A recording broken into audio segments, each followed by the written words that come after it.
Es un gusto para mí poder presentar esta conferencia que creo que en el contexto en el que estamos desarrollando este evento es fundamental que hablemos sobre el papel de la ciencia en la producción científica. Decía que esta conferencia es importante que la pensemos e interpretemos cuál es el papel que ha tenido la ciencia y que está teniendo y que en el futuro será trascendental, puesto que desde la historia de la humanidad, las grandes pandemias que han arrasado con la vida en el planeta y que han sido terribles azotes para la humanidad, han venido en expansión y han causado muerte y desolación, pero también incertidumbre social y sobre la misma ciencia, cambios drásticos y fundamentales. Vemos cómo esta situación se ha podido visualizar de una forma tremendamente impactante en todos los contextos. Si hacemos un resumen de la situación de las epidemias desde la peste antonina, en el 650 a 180, en el que murieron cientos de personas, 5 millones aproximadamente, hasta la COVID-19, hemos tenido la peste de Justiniano, la muerte negra, la pandemia por cólera en repetidos ciclos, la historia de hace solo 100 años o un poquito más de la gripe española, la gripe asiática, la gripe de Hong Kong y la pandemia de VIH que nos ha azotado, así como las previas por coronavirus.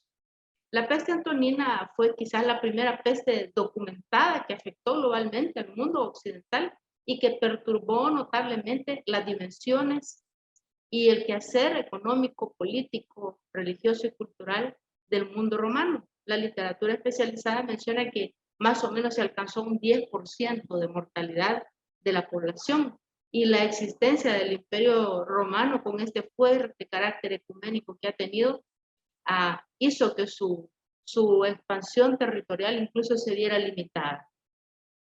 La COVID-19 va a tener a futuro implicaciones impredecibles, por lo que ya podemos ver, que es una epidemia en un mundo totalmente globalizado, muy diferente a todas las pandemias anteriores. Desde hace bastante tiempo, los biólogos, los arqueólogos intentan relacionar la identidad y el origen de los patógenos con las grandes epidemias históricas, como la peste negra o bubónica. En este lienzo que vemos aquí, vemos cómo tras cada muerte por la peste negra se prohibía tocar las campanas para no asustar a la población. Ya habían medidas políticas de ocultamiento de datos para disminuir un poco el estrés. La capacidad de extraer y analizar ADN microbiano de restos humanos antiguos, gracias a los actuales avances, nos da una idea de las características de estas epidemias y del modo en que éstas han moldeado la historia a través del tiempo. La gran pregunta es, ¿qué podemos aprender de las otras pandemias del pasado? ¿Podemos encontrar alguna similitud con las otras pandemias del pasado?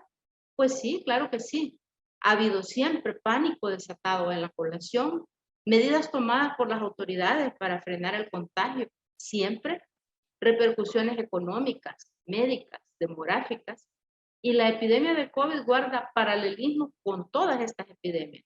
La reflexión histórico-médica sobre la evolución de estas infecciones nos da entonces una perspectiva que ayuda a comprender mejor las epidemias, pero lo más importante, el papel de la ciencia en este contexto. El origen de todas estas enfermedades infecciosas ha sido comprendido de acuerdo a la etapa histórica en la que nos hemos encontrado. A lo largo, por ejemplo, de la Edad Media, se admitía como origen de la enfermedad infecciosa un proceso de corrupción o alteración, por ejemplo, de la atmósfera, producido por la presencia de los famosos miasmas o vapores o exhalaciones, y que estos eran introducidos al organismo por la respiración, lo cual alteraba los humores corporales. Vemos cómo la situación con la peste negra fue una cuestión en la que se relacionó muy bien este contexto del que estamos hablando. La pandemia de gripe de 1918 a 19 fue un excepcional número de víctimas con el que se contó, y hoy por hoy recuperar genes del virus del 18 a partir de tejidos conservados de víctimas ha arrojado ciertas luces acerca del comportamiento de la enfermedad y del virus, pero del análisis de estos genes y de las proteínas codificadoras se han revelado características que suprimirían muy similarmente a lo que la COVID ha hecho las defensas inmunitarias y al mismo tiempo instarían a una violenta respuesta inmunológica en las víctimas. Pero sin embargo seguimos sin conocer el origen del virus pandémico de esta época. Nos lanzamos entonces a una cantidad de datos y a un conocimiento casi en tiempo real de lo que está pasando, aparentemente, aunque no con toda la fidelidad del caso, pero nos da una idea de la información de la que disponemos ahora. Esta es información de solo el día de ayer, en donde vemos que hay aproximadamente 5.2 millones de muertes en esta pandemia y que ya las dosis de vacunas rebasan los 8.000 millones de dosis administradas. Vemos cómo el impacto de la pandemia lo podemos ir monitoreando en tiempo real y con solo colocar el cursor en el mapa podemos saber situaciones como el número de casos nuevos, el número de afectados por día, el número de vacunados y por supuesto el número de muertes. En el mapa de la cantidad de artículos y de la producción científica para ir aterrizando en el tema, solo hasta el año 2020, hasta julio de 2020, los ensayos clínicos se habían concentrado en países con una gran cantidad de casos. Por ejemplo, en China, hasta julio de 2020 se habían registrado 818, en Estados Unidos 565, 412 en Francia y 315 en la India, también 294 en Irán. Vemos cómo exponencialmente a partir de abril del año anterior se fue produciendo una gran cantidad de artículos sobre COVID que llegaron aproximadamente a casi los 70.000 a mitad del año. Este es un mapa que conceptualiza muy bien la firma conjunta de los artículos científicos y que configura cómo la estrategia de la posición espacial en la cual encontramos a socios en Iberoamérica, en Norteamérica, en África, en Europa, particularmente en países que son los líderes mundiales en investigación, nos dan la idea de cuánto se está investigando en la COVID en tiempo real. Pero vemos cómo al inicio de la pandemia las principales revistas como Nature, el British Medical Journal y otras revistas tenían un desarrollo incipiente de lo que era la investigación relacionada con COVID y esto se fue disparando exponencialmente a partir de marzo o abril del año anterior, en donde por día se estaban produciendo una cantidad de datos innumerables, innombrables. Hasta fines de marzo del 2020 se observó que este crecimiento produjo aproximadamente en julio de 2020, más o menos 6 meses después de la aparición del primer caso, aproximadamente 31.322 documentos relacionados con investigación. Y vemos aquí que al menos hasta la mitad del año anterior, y esto no ha cambiado mucho en este año, quienes lideraban las investigaciones eran los Estados Unidos, China, Italia, Reino Unido y comienza la India a surgir con una gran cantidad de casos.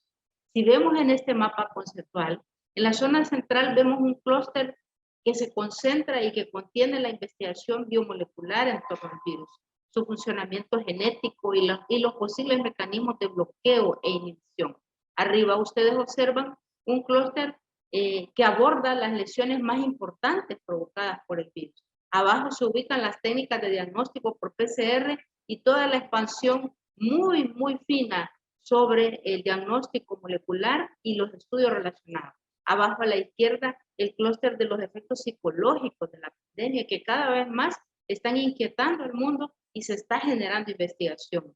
Los principales contextos en este conjunto son la ansiedad, la depresión y el estrés, lo cual genera inquietudes y preguntas importantes de investigación. Si revisamos los patrones colaborativos, nos vemos también nosotros y vemos que los países líderes en este tipo de colaboración son España, Brasil y México en Iberoamérica. Y comenzamos a ver a El Salvador ahí produciendo investigación en asocio internacional, pero también en asocio regional respecto a la pandemia. La red de colaboración de países iberoamericanos ubica a España, a Brasil, Argentina y México, así como a Colombia, como los países que tienden a tener una mayor cantidad de investigación, sea esta colaborativa, tanto regional como internacional. Pero, ¿cuál ha sido el comportamiento de las investigaciones al respecto? Un gran volumen de publicaciones con un crecimiento exponencial, y esto es importante y es beneficioso, pero también genera ciertas dificultades. Publicaciones mayoritariamente en acceso abierto, eso nos alegra.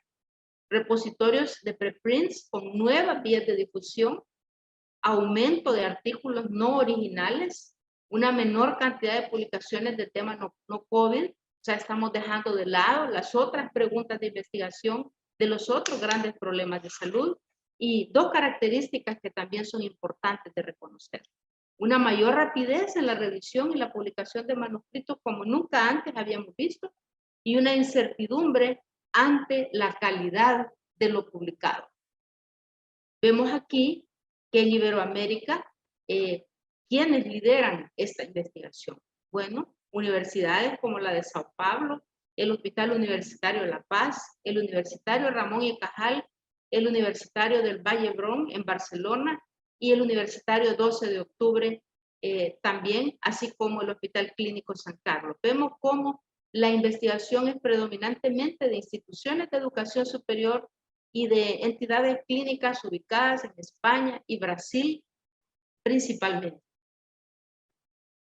El gran pensamiento sobre todo el conocimiento que se está publicando es que en realidad vamos a tener tiempo a futuro, en el futuro inmediato, de evaluar la calidad de esta ingente producción científica con indicadores tanto bibliométricos como altimétricos que nos van a dar valor en los próximos meses de los mejores artículos o de los que han tenido dificultades. Todos sabemos que los datos numéricos calculados a partir de indicadores bibliométricos nos van a dar con fidelidad cuál es el consumo y cuál es la utilidad que han tenido estos artículos. Y que las visualizaciones, los comentarios, los marcadores y las citas serán importantes para poder valorar el impacto de la publicación. No obstante, debemos siempre ser muy críticos con respecto a lo que se está haciendo científicamente hablando. Se ha cuestionado los éxitos publicados en artículos sobre fármacos como la hidroxicloroquina o el remdesivir, que ya lo conocemos muy bien, este historial. Se ha dudado de la calidad de algunos trabajos editados en repositorios. Por ejemplo, en LeadCovid se ha recogido ya más de 150 retracciones por Regindum, Erratum y Web of Science, y 29 retracciones, así como en más de 500 artículos hay correcciones importantes.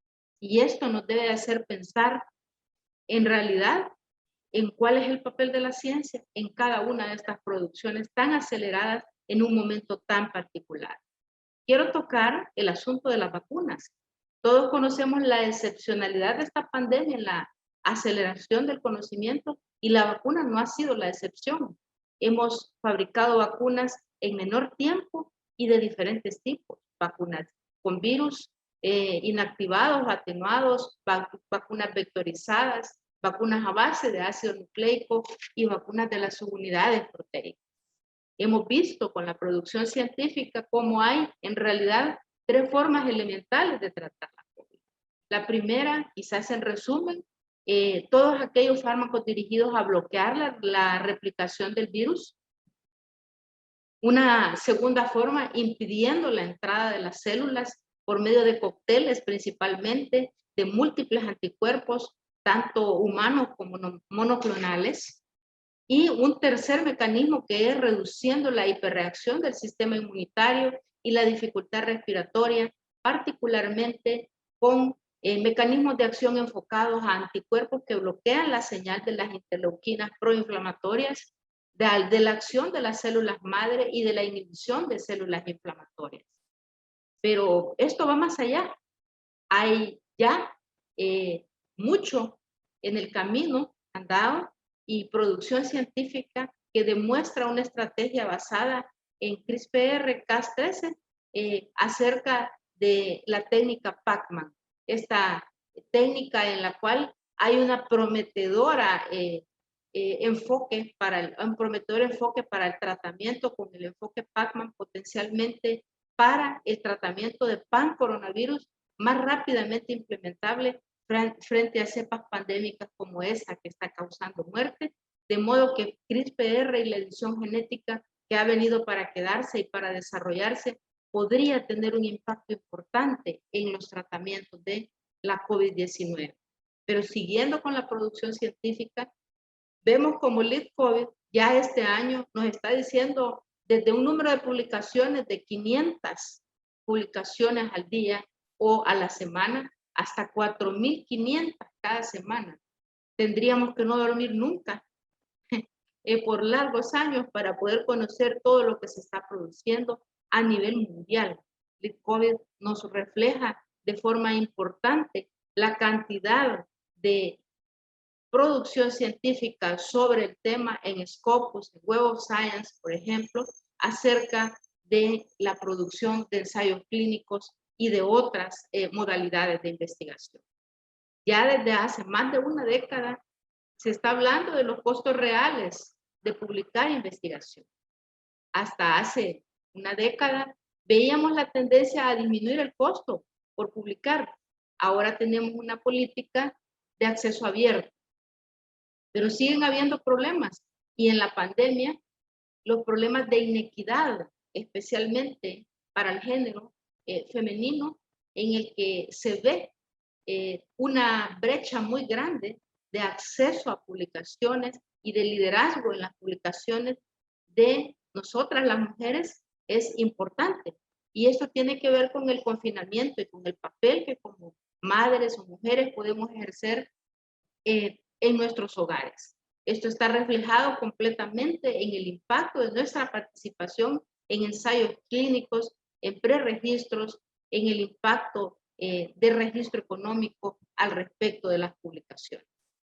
La comunidad científica se encuentra ahora ante uno de los mayores retos para resolver el problema sanitario que es de alcance global como lo es la COVID. Probablemente estamos asistiendo a una mayor concentración de recursos científicos para la resolución de problemas tan o más grandemente superados por proyectos históricos como el Manhattan o la misión Apolo. Y esto está citado textualmente por personas que tienen un liderazgo en opinión en eso. Vemos cómo la evolución del número de publicaciones acumuladas sobre COVID en Dimensions nos habla de un incremento hasta de un 69% de publicaciones en las revistas y hasta de un 31% en los repositorios del número de publicaciones. Se ha determinado un ritmo de crecimiento a nivel global de unas 500 publicaciones diarias en Dimensions y en PubMed el crecimiento semanal es de unas 1.000 publicaciones.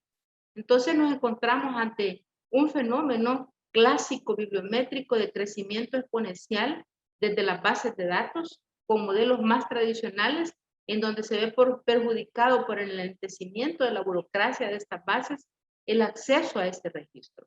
Sin embargo, Dimension ha resultado ser un recurso más exhaustivo al integrar diversas fuentes y por tanto a convertir una fuente más valiosa desde el punto de vista informativo.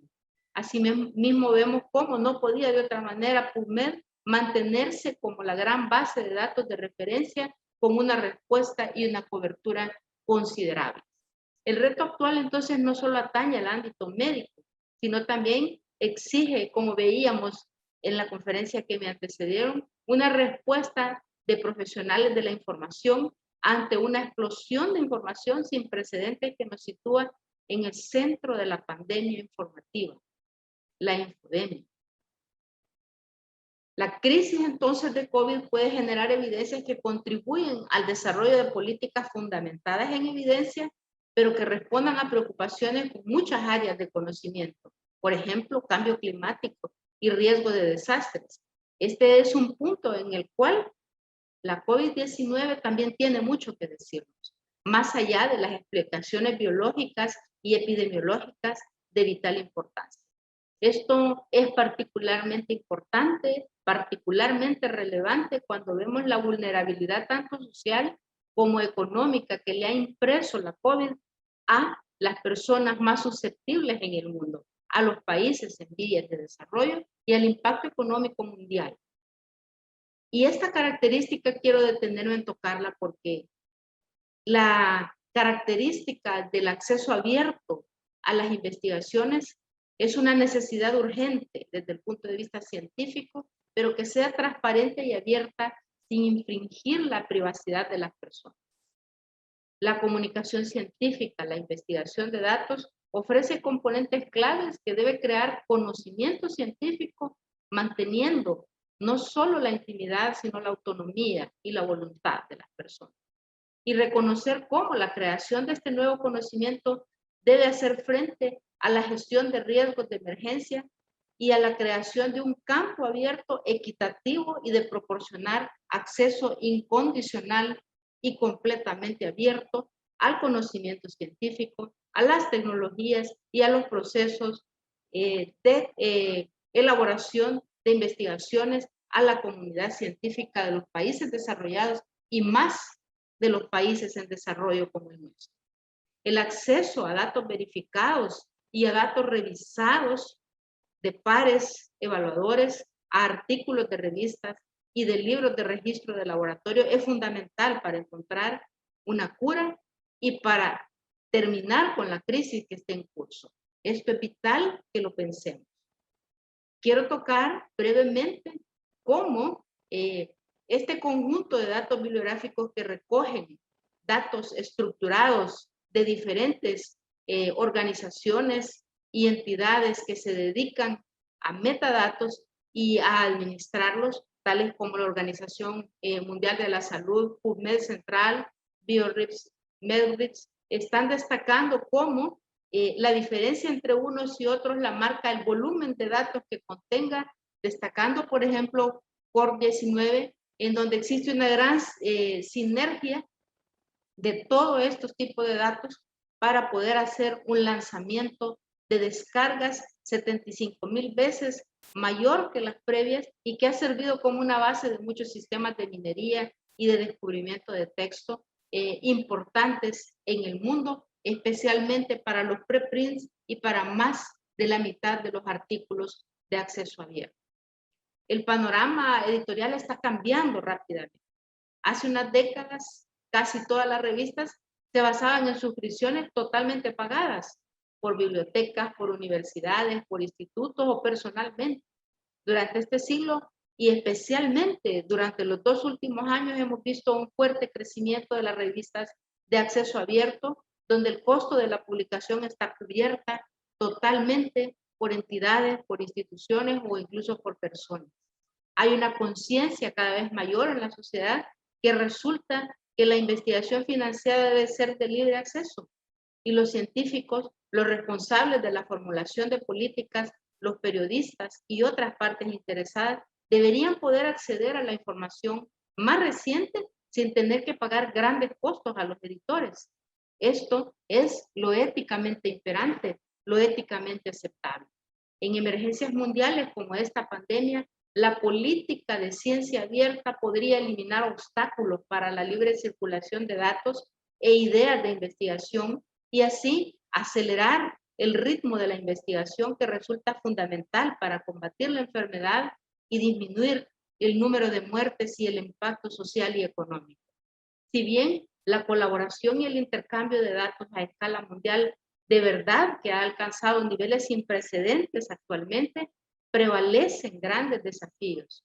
La confianza en los datos es relativamente baja hoy por hoy y los problemas a resolver incluyen no solo la falta de normas específicas, la falta de coordinación e interoperabilidad, así como la calidad y la interpretación de la información, incluyen incertidumbre a veces en cada paso que damos.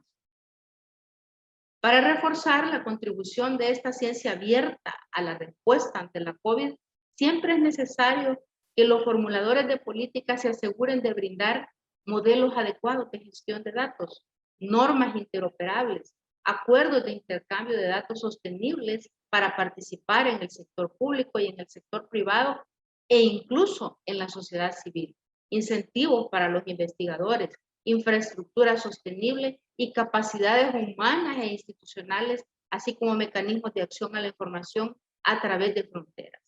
En nuestro país estamos pensando desde el Instituto Nacional de Salud que la regulación tiene que favorecer desde la legislación y desde las políticas del gobierno central el desarrollo científico, comenzando por la formulación de políticas y de leyes que favorezcan el desarrollo científico en el país, no solo en el área de la salud. Es imperante y es urgente que lleguemos hasta las nimiedades y los detalles. Vemos en esta última diapositiva en que quiero agradecer su atención cómo los organoides intestinales humanos se ven impactados por el coronavirus y cómo este impacto destruye las células. Esto no lo podríamos saber si el desarrollo científico no lo hubiera permitido. Les invito a todos a una discusión con pensamiento crítico sobre lo que hemos compartido. Muchas gracias por su atención.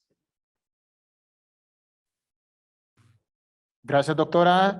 Enriquecedora, fascinante. Hemos tenido una mañana, pero increíble con dos, no le llamaría conferencias, le llamaría exposiciones de vida investigativa que los dos médicos que nos han dado. Y la felicito, doctora. Muy brillante su exposición acerca de, me ha dejado bastantes inquietudes que ya las vamos a ver ahorita. Entonces, me dice aquí, le leo los comentarios, doctora, para comenzar a hacer la discusión de su ponencia. Doctora Sandoval, dice el doctor José Cermeño, ¿tienen ustedes, y oiga la pregunta, ¿tienen ustedes como INS dentro de sus planes de trabajo el estructurar un programa de investigación científica en salud humana? Este programa puede ser de referencia para las demás instituciones e integradora que da respuesta a los problemas de salud de nuestro país. Muchas gracias al ingeniero Cermeño por su pregunta. Un saludo muy cordial para él y para todo su equipo de trabajo. En realidad, sí, nosotros tenemos proyectado esto, pero queremos antes trabajar en la regulación. Por eso es que el anteproyecto de ley de investigaciones en salud es un hecho que vamos a aterrizarlo el próximo año y luego a trabajar en este plan, en el cual, por supuesto, no solo vamos a estructurar la intencionalidad de resolver nuestros principales problemas sanitarios con este plan, sino vamos a incorporar la intersectorialidad en la participación de la conformación de este plan. Gracias, doctora. Y eso vienen varias felicitaciones. Mireya Gutiérrez, excelente ponencia, doctora Sandoval, el doctor Cristian Romero, felicidades, qué excelente ponencia magistral. Rosa María Guerrero Hernández nos pregunta, buenos días, felicidades por tan excelente ponencia e información brindada. Con respecto al tema de la ciencia abierta y las vacunas, quisiera saber su opinión, doctora, porque ante la pandemia COVID-19, en lugar de unir esfuerzos para trabajar todos juntos por una vacuna, se ha trabajado de manera independiente. ¿Interviene esto en las políticas públicas?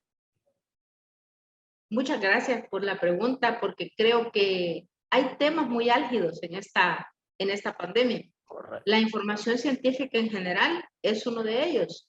Todos sabemos que el conocimiento es poder, pero debería de ser poder para transformar las realidades y debería de ser poder para hacer el bien.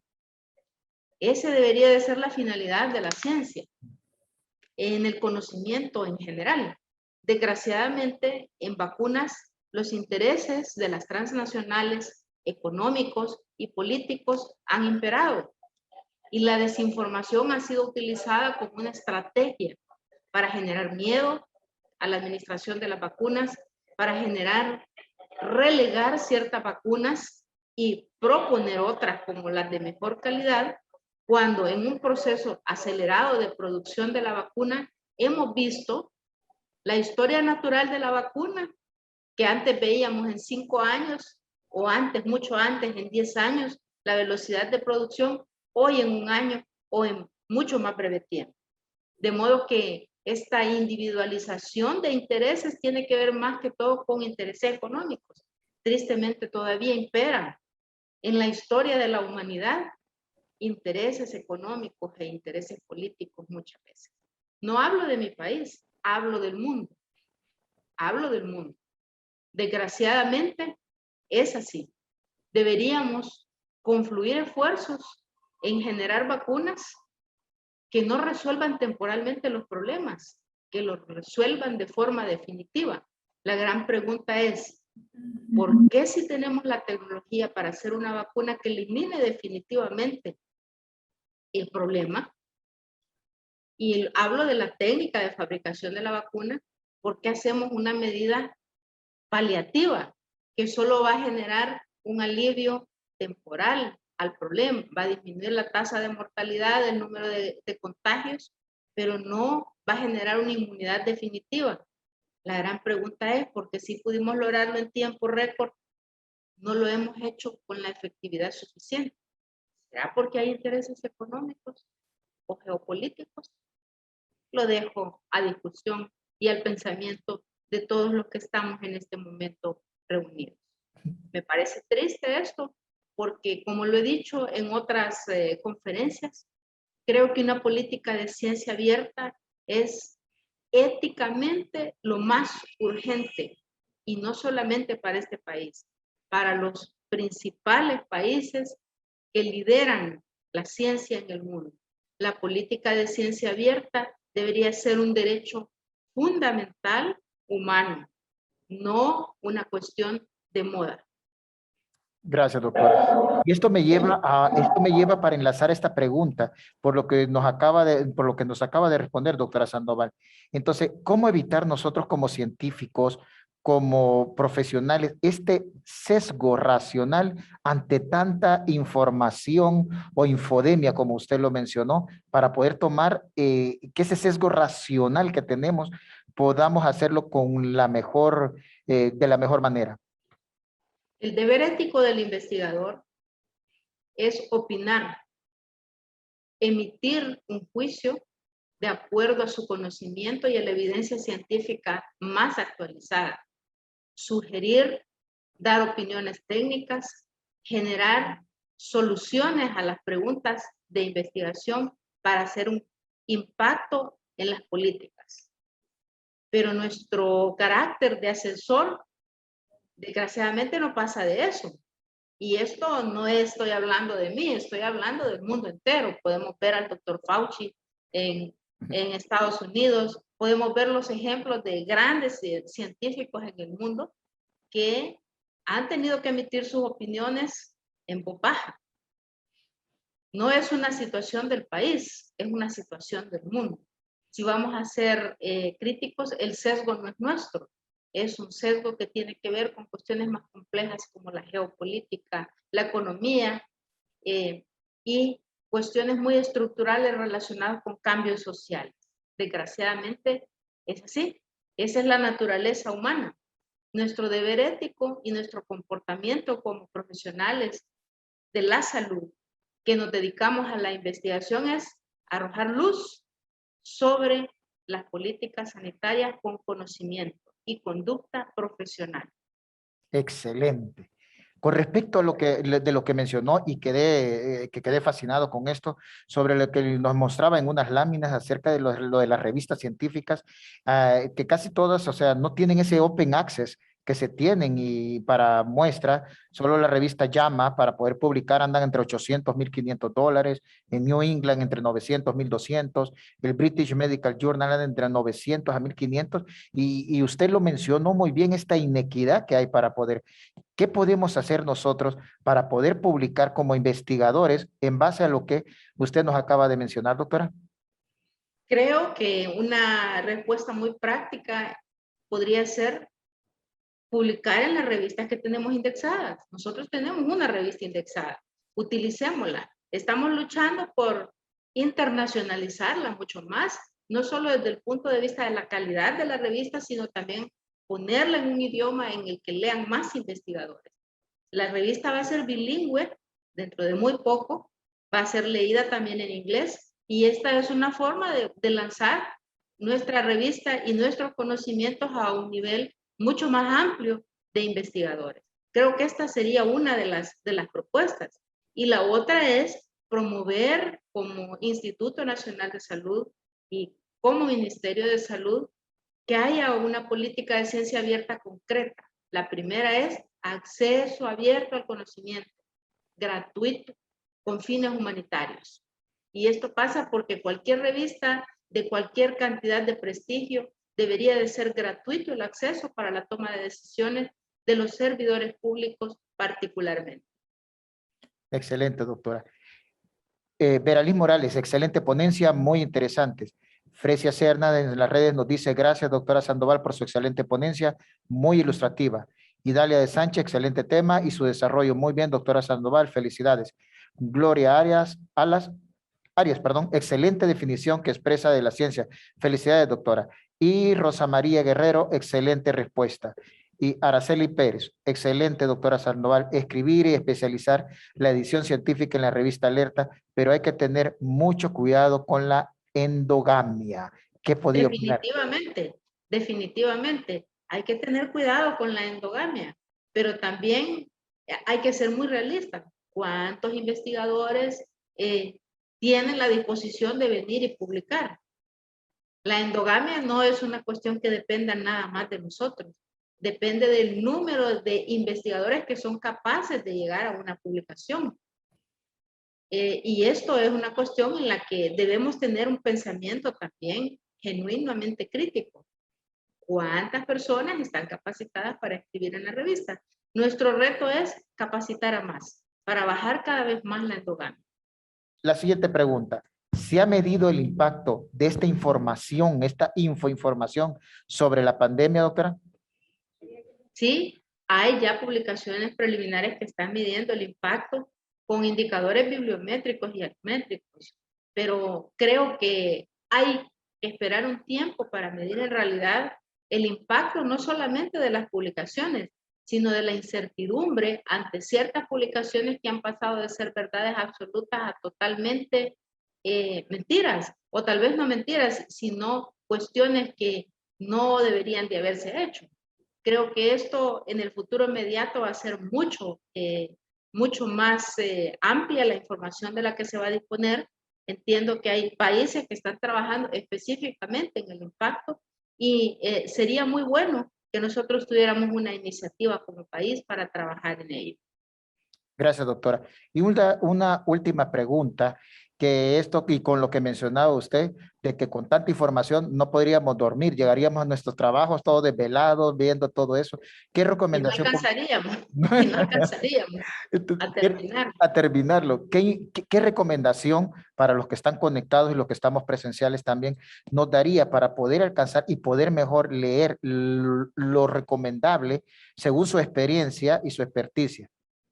Acceder a las revisiones sistemáticas, a los metaanálisis y hacerse preguntas de investigación, preguntas críticas y tener segmentado por prioridad cuáles son los sectores del conocimiento a los que queremos acceder. Porque sí, todo es interesante, pero ¿qué es útil para la toma de decisiones? Informarse. ¿Qué me sirve a mí como directora del Instituto Nacional de Salud de acceder al conocimiento actual sobre la enfermedad? ¿Qué le sirve a un clínico que está frente a un paciente? ¿Qué le sirve a un salubrista? ¿Qué le sirve al ministro de Salud o a sus asesores? Cada quien tendrá un interés, entonces ser selectivos en función de nuestro interés y la recomendación técnica es acceder a los metaanálisis y a las revisiones sistemáticas, por supuesto.